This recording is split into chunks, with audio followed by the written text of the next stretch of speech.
Alright guys, so we just looked back at my Eastern Conference season preview at the beginning of this season, and now it is time to cover the Western Conference. We're going to look back at my predictions and my season preview over the Western Conference season. And Dubetos, stay because we're going to cover that all right now. Let's get this shit, baby. Let's get this.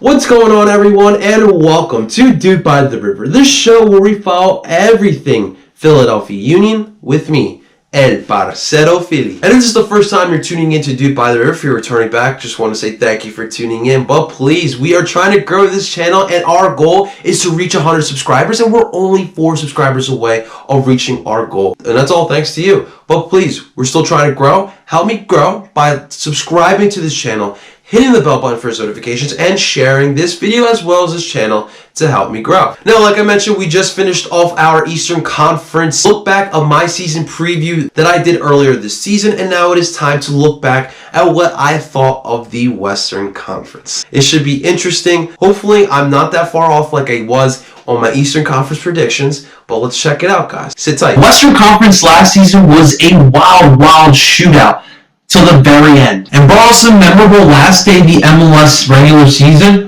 when Houston Dynamo went into LA Galaxy and beat them, knocking them out of the playoffs, allowing Cinderella Story RSL to go through. And this season in the Western Conference should be even more exciting, because I genuinely believe that the Western Conference quality has gotten deeper. Now, here's the thing with the Western Conference. This season, it wasn't as exciting at the end like it was last year. This year, we saw the San Jose Earthquakes, who were surprisingly in the playoff picture and even got up to 3rd place in the Western Conference, slowly fall out as the season was coming to an end and just missed out on the playoffs. It was a little bit of a shock because San Jose was playing really good throughout the season and just missed out. But however, like for the past couple of years, the Western Conference has seriously been a street brawl. All 7 of these teams, honestly, guys, are toe-to-toe with one another. And in 12th place of the Western Conference, I have Vancouver Whitecaps. Alright, so to start things off, I got this right. Vancouver Whitecaps finished off in last place, and it was honestly expected. Vancouver are coming off a season in which they will probably have their biggest sale in their franchise's history, selling Alphonso Davies to Bayern Munich for $22 million. And after last season, Vancouver cleaned house, letting everyone go and are going through a rebuild phase. Unfortunately for Vancouver, there's a lot of inexperience, including their manager, Marc Dos Santos. It's the first time he's managing an MLS club.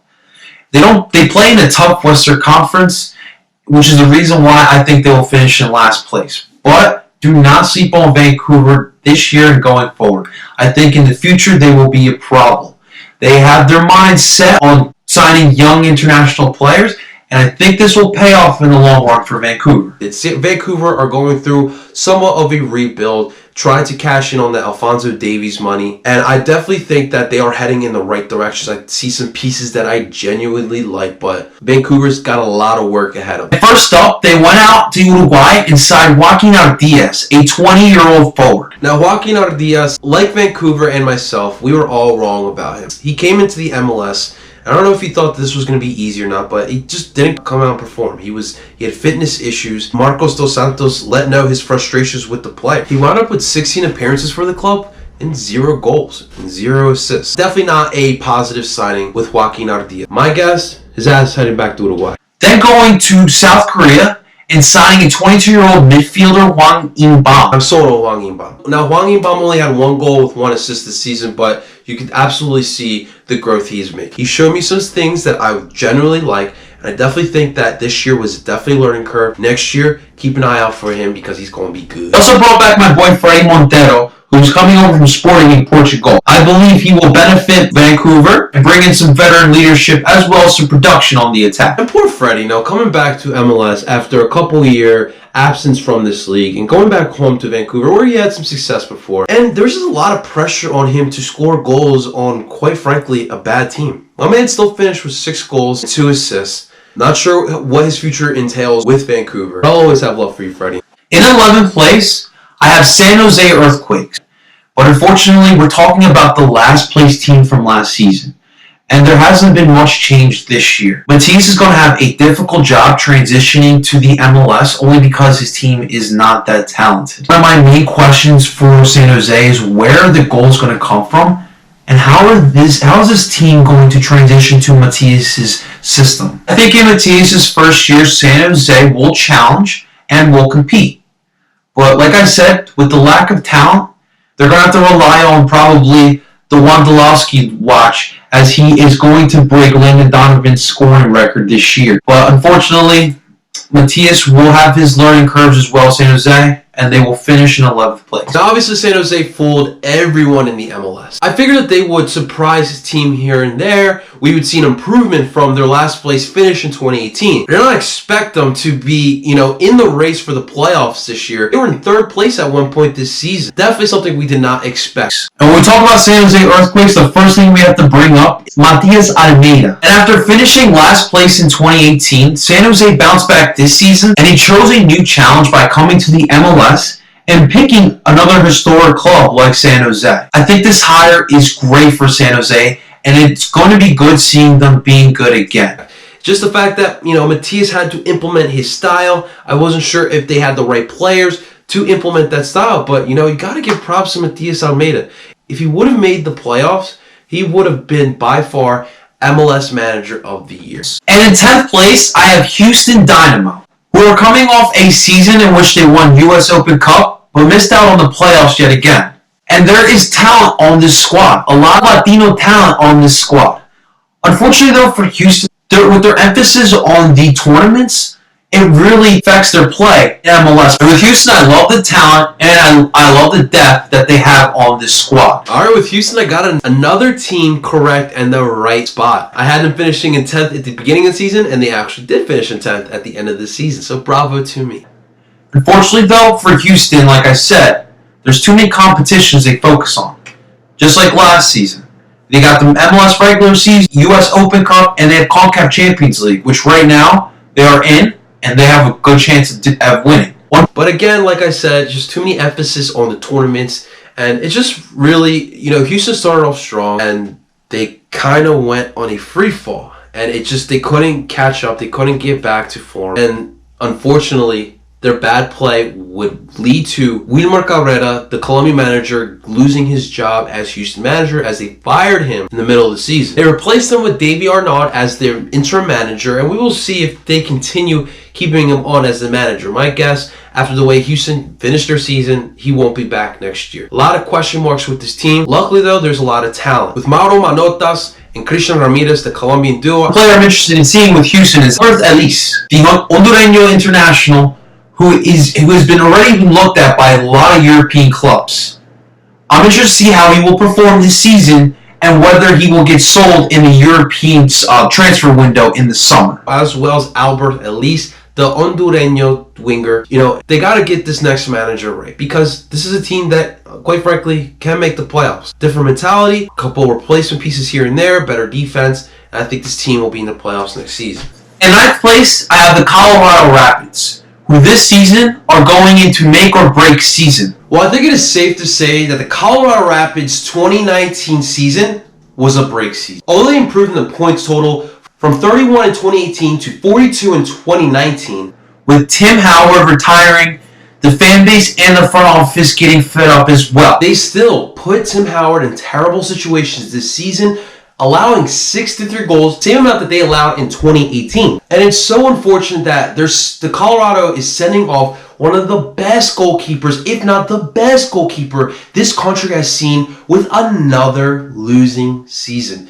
And the front office, again, panicked, got some of these moves wrong. In the midfield, Colorado brought in Benny Feilhaber, the American international who's coming over from LAFC. Well, the Benny Feilhaber experiment was a failure. After 9 matches with Colorado Rapids, Colorado then sent him off to go back to Sporting Kansas City. Just wasn't a right fit. Colorado was expecting some veteran leadership, a nice push in the midfield, but they gave up too quick, in my honest opinion. Now, Keylor Costa, Diego Rubio, and Kai Kamara are 3 key pieces for Colorado going forward. They showed you flashes this year, but Colorado definitely needs to just learn how to play together as a team. The issue last year was their defense as well, putting Tim Howard in bad situations. They did bring over my boy Keegan Rosenberry from Philadelphia, who should help out not only with the defense but the attack, as he's more of a traditional fullback in today's day and age. Now, Keegan Rosenberry at the beginning of the season when Anthony Hudson was the manager, he wasn't meshing well with the rest of the squad. But as the year went on, he started meshing better with the squad. He even logged in a lot of minutes with the Colorado Rapids, as he was third in the MLS in logged minutes for an MLS player. Not bad for Keegan, but you can't expect less from a Philadelphia Union product. Now, this Colorado season was an absolute turmoil season, going through three managers: Anthony Hudson, Connor Casey, who we know well here in Philadelphia, as well as their current manager, Robin Fraser, who did end the season, his 7-game stint as Colorado manager, with a 5-2-0 record. Not bad. We will see what Robin can do next season with a full offseason, being able to get his message and his philosophies through this Colorado Rapids squad. When you look at the Colorado Rapids offseason, it gives you a lot of vibes of MLS 2.0. Just signing a bunch of guys because of the name. It's going to take some time for Colorado to transition. The one true bright spot for the Colorado Rapids was the Rookie of the Year, Andre Miyaski, who came out of the blue for the Colorado Rapids and was an absolute attacking threat for this team. With 31 appearances for the Colorado Rapids, he scored 7 goals. Not bad for a rookie, to say the least. But, I'm going to say that Brandon Aronson deserved that award. But we'll discuss that a little later, because Brandon is in the playoffs. Now Andre's watching these playoffs from home. I definitely think that Colorado is going to need to shore up the back of the formation, the back line, and obviously you got to replace Tim Howard. We'll see how they do that. But, this team to me feels like just 2 or 3 key pieces away from getting back to the playoffs and being a playoff team. Robin Fraser, we'll see if he's the answer manager as well, but definitely a very disappointing season for the Colorado Rapids. In 8th place, we have a little bit of a surprise. I got FC Dallas falling to 8th. Dallas is going through a little bit of a change. They're going all in, committed on the homegrown system that they have, having 9 players potentially in their lineup that they have from their homegrown academy, and they come in with a new coach, Luchi Gonzalez. I do like what Dallas is doing, having all their commitment to the homegrown system, and I do like the style of play that they will probably use this year, which will be a high pressing system with the young guys that they have. But unfortunately, with their inexperience, I think that will be the downfall for them.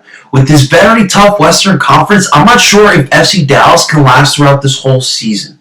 And I have them falling, just missing out of the playoffs. They will finish in 8th place. Here's another pick that I was wrong about, but it wasn't too far-fetched. As FC Dallas finished in 7th place this season, 1 spot ahead of where I had them predicted. And yet, they still made the playoffs. Luchi Gonzalez in his first season definitely had his bumps and bruises with a very young team, but Dallas and Luchi proved that they weren't scared of the MLS. They're still making the playoffs. Good job by Luchi Gonzalez and this young core of FC Dallas players that is going to be dangerous going down the line. FC Dallas is continuing this motto and continue this blueprint of selling these young kids, and guys like Paxton Pomacall and Reggie Cannon, best believe they're going to be sold very soon from this FC Dallas squad. Now, Dallas, however, in the first round of the Western Conference playoffs, we're going to have to travel up to Seattle, where it's going to be cold, possibly wet, and it's going to be a hostile environment. It's going to be a real test whether or not this young FC Dallas team is ready for the bright lights of the MLS playoffs. And in 7th place, I have another surprise. I have Minnesota United making the playoffs this season. After falling into the shadow of Atlanta United for the past 2 seasons, they finally, I believe, will find some success and make the playoffs. Yes. I predicted Minnesota to make the playoffs. I did predict them to make the 7th seed, but Minnesota surprised us all this season by making it to the playoffs as the 4th seed. They're going into a season with a brand spanking new stadium in Allianz Field. I believe that this beautiful ground will bring a new passion for the fan base, and they will come out and support and will give a new energy for Minnesota United. Now, honestly, guys, Allianz Field was as advertised. Now, my Philadelphia Union traveled midway through the season to Allianz Field, and despite it being a tough environment, we got the W. But, guys, that is a beautiful soccer pitch that we have here in the United States. Bravo to Minnesota, and congrats on getting such a beautiful soccer ground for Minnesota. It was somewhat of a home field advantage this season, but that first playoff game, you're going to face off against the LA Galaxy. That's when we will find out if Allianz Field is an actual home field advantage. In the offseason, Minnesota invested in improving the defense, who gave up ridiculous amount of goals the past 2 seasons, and the reason why they have been as bad as they have been. The additions of Osvaldo Alonso and Iko Para are going to be crucial. Their veteran leadership and their defensive prowess is going to change the whole mentality of this club. Now, that Minnesota defense absolutely improved. In 2018, they allowed an absolutely atrocious 71 goals, and this season, they only allowed 43 goals. That is a huge difference for this Minnesota United team, and that is all due in part of their brand new signing, Iko Para, who became the MLS Defender of the Year, and he was the absolute machine in that back line. Nothing was getting past him. And of course, the addition of Osvaldo Alonso, the Cuban great, was a huge pickup for Minnesota United as well. Not only bringing his leadership skills, but also bringing that defensive prowess. Those two signings were absolute difference-making signings for this Minnesota United club. Generation Adidas signee Mason Toy came on the scene for Minnesota United this season. It was an absolute difference maker. They have finally found that number 9 that they have been needing to find. Putting back Darwin Quintero back at that number 10 role. And for Darwin Quintero, it was an up and down season for him. He became a locker room cancer sort, you can say. Bumping heads with teammates, not getting back on defense. Although Darwin Quintero is a super talented player, we will see what the future entails for him because, Minnesota United are paying a pretty penny for the services of Darwin Quintero. And if he's going to continue being a locker room cancer, then I definitely see Minnesota United moving forward. But for right now, they're going to need him because they have a big playoff game against LA Galaxy. In 6th place, I have Real Salt Lake. Last season, they surprised us by making the playoffs in the last season and upsetting LAFC in the first round. Unfortunately, they did not have enough to keep going as they lost to Sporting KC in the second round of the playoffs. But this season, Pecky should have his guys firing again. The reason why I have RSL in the playoffs is one guy and one guy only. Mike Pecky. He's a manager that we don't talk about enough in the MLS. This is the guy, I believe, that was one of the main reasons why RSL snuck into the playoffs and were able to upset LAFC. From his tactics, his motivation, and his defense of his players, he is always behind his players, is huge. I think RSL, doesn't matter who they have in their lineup, will score goals. They have a great attackers in the attack for this club. In the end, I think RSL will still make the playoffs this year, and they will finish in 6th place. RSL surprised us yet again this season, and I think this year it was more of a surprise than last season. Now this year, they were playing excellent soccer, and then came the firing of Mike Pecky. And I'll be honest with you guys, I'll be the first one to admit, I thought they would fall back and they would miss the playoffs. RSL picked it up and became the 3rd seed in the Western Conference playoffs this year. Go figure. After Mike Pecky's termination from his stupid-ass comments, RSL didn't look far for their next manager. They promoted the assistant, Freddie Juarez, to be the manager, and that is the key factor of the reason why RSL did not lose a step. If anything, they took another step forward. It seems like RSL's DNA is just a team that just works hard and loves being the underdog. That's just the mentality these guys have had for the past 2 seasons. Honestly, guys, there's not a team in the MLS that plays together and plays as a team like Real Salt Lake. When you got an attack with guys like Albert Rusnak, Sam Johnson, Jefferson Savarin, Amir Krylak, Corey Baird, Sebastian Saucedo, and of course the legendary Kyle Beckerman. These guys this is a tough team to play. We will see what they can do. Their first round matchup, they're going to host the Portland Timbers, who are playoff tested as well. It should be a fun matchup to watch. I don't think they go far. I don't think they'll go far in the playoffs yet again, but kudos to RSL for continuously shutting all of us MLS guys. In 5th place, I have LA Galaxy. After missing the playoffs the past 2 seasons, I believe LA will make a bounce back. Holy shit, I got another one right. LA Galaxy did finish in 5th place. And one of the main reasons why they will bounce back is my boy Guillermo Barros Quilotto, who's coming over from one of my favorite clubs, Boca Juniors, and had some success down there. He will bring his philosophy and mentality to LA Galaxy, and I believe that locker room will respond well to him. Now, I personally definitely think that Guillermo Barrios Schelotto had an imprint on this team. But when we talk about the LA Galaxy, the issue isn't goal scoring. They've been able to score plenty of goals. It's been the defense that has failed them. And if we remember the last match of last season against Houston, they allowed 3 goals in the second half that knocked them out of playoff contention. The defense improved just a tad bit, not too much.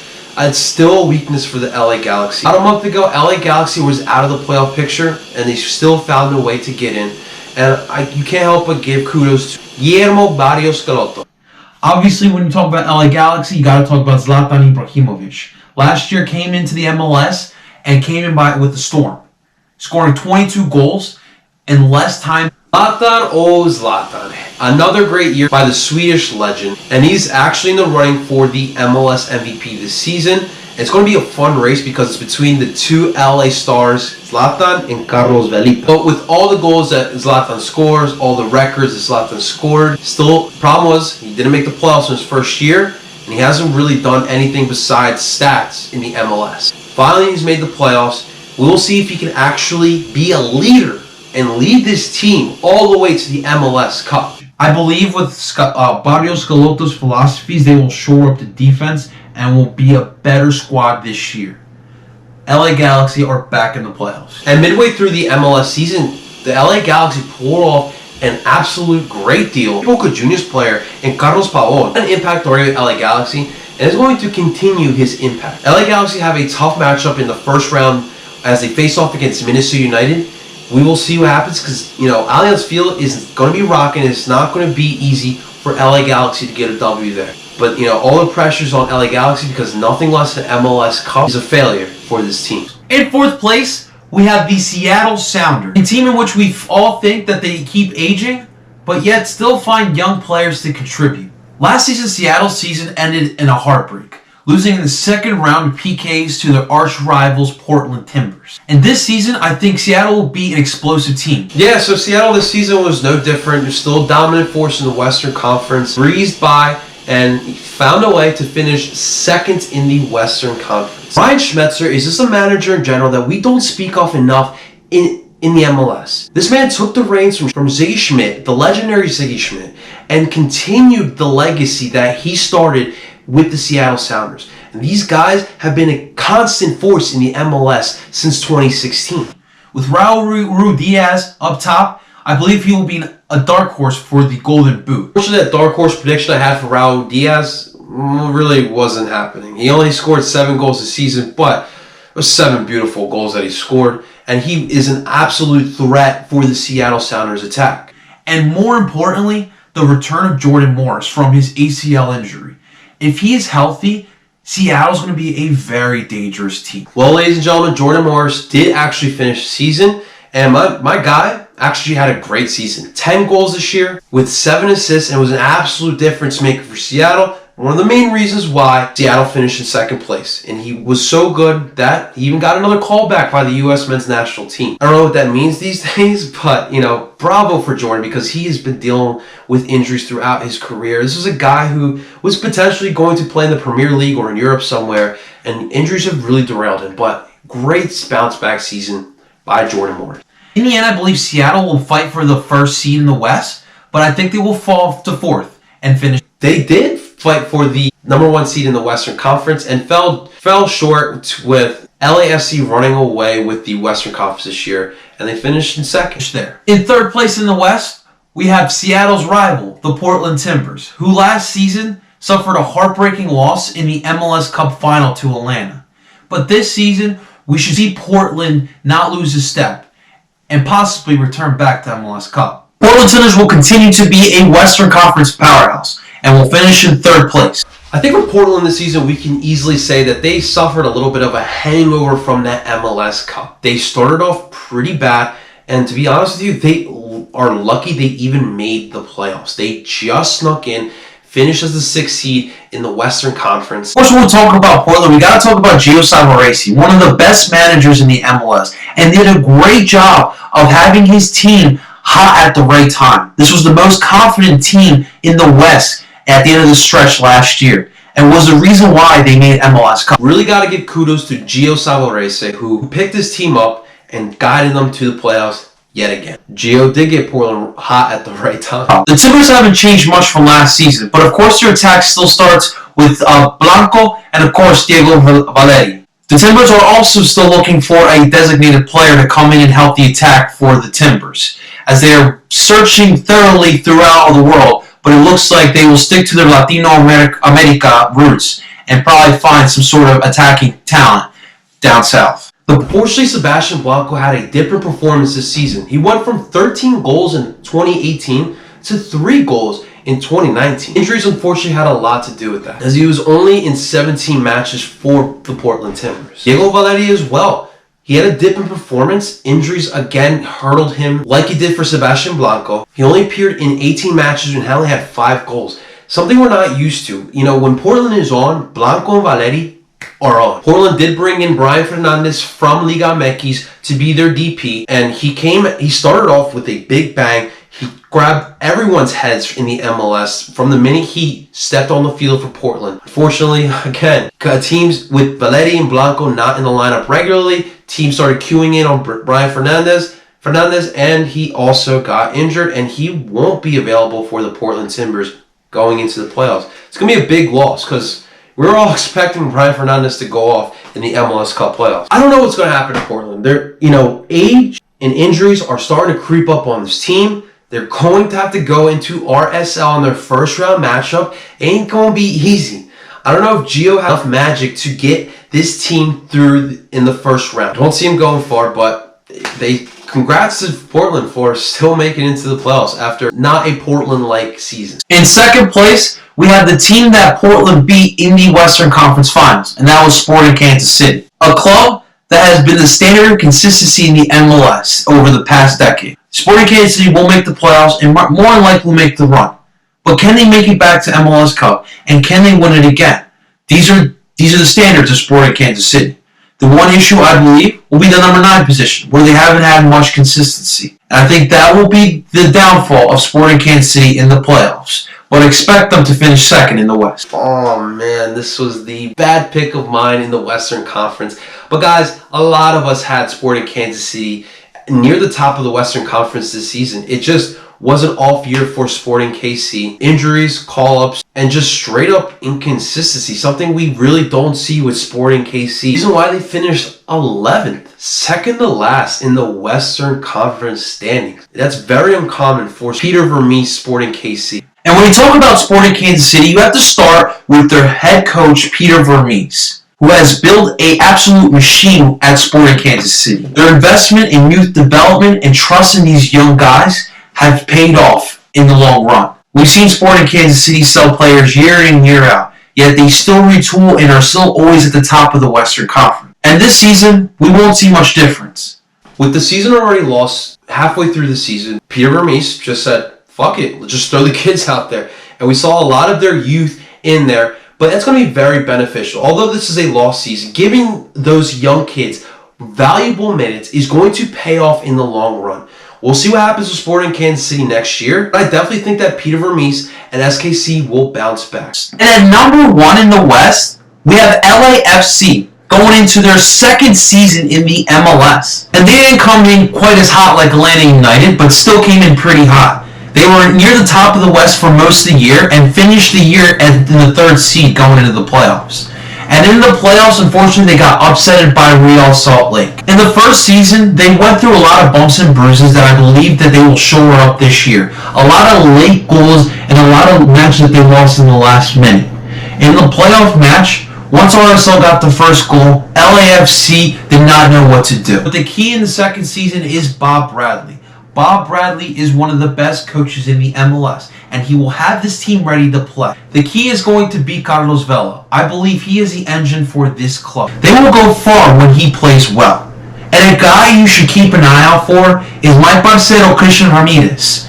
He's a young Colombian-American playing for the USA as well, and I believe he will have a breakout season this year. Another pick I got right. LAFC in first place. To be honest, I think everyone had this predicted. LAFC have come into the MLS guns blazing, and they have been another standard not only in building an MLS club, but in fan culture as well. The Bob Bradley system has clearly worked. Carlos Velita is having some of his best years as a soccer player. I'm going to be honest with you guys. This MLS Cup is for LAFC to lose. This is the best team in the MLS, hands down, and it's clear. They won the Supporter Shield. This is the Supporter Shield win. The true test is going to be right now. Can LAFC get over the hump, get a win in the playoffs, and go forward? We will see. That's the only test LAFC really have left. Unfortunately, LAFC seemed to have given up on Christian Ramirez. They couldn't find him enough minutes for a talented young player like Christian Ramirez, and they shipped him off to Houston. Western Conference, again this year, was an absolute wild west shootout. Still so much quality in this conference, and it is clearly the stronger conference than the Eastern Conference. But that was my look back at the Western Conference season preview that I did in the beginning of the season. Despite the SKC prediction, I wasn't too far off with the predictions of the Western Conference. But I want to hear from you guys. Were your Western Conference predictions far off like mine were? Let me know in the comments below. And of course, guys, thank you so much for watching Duke by the River. But please, we are trying to grow this channel, and we are only 4 subscribers away from our goal of 100 subscribers. Not only have you guys to thank, but we're still growing here. Help me grow here by liking the video, subscribing to the channel, hitting the bell button for notifications, and sharing this video. And until next time, my duperos, Dupe on.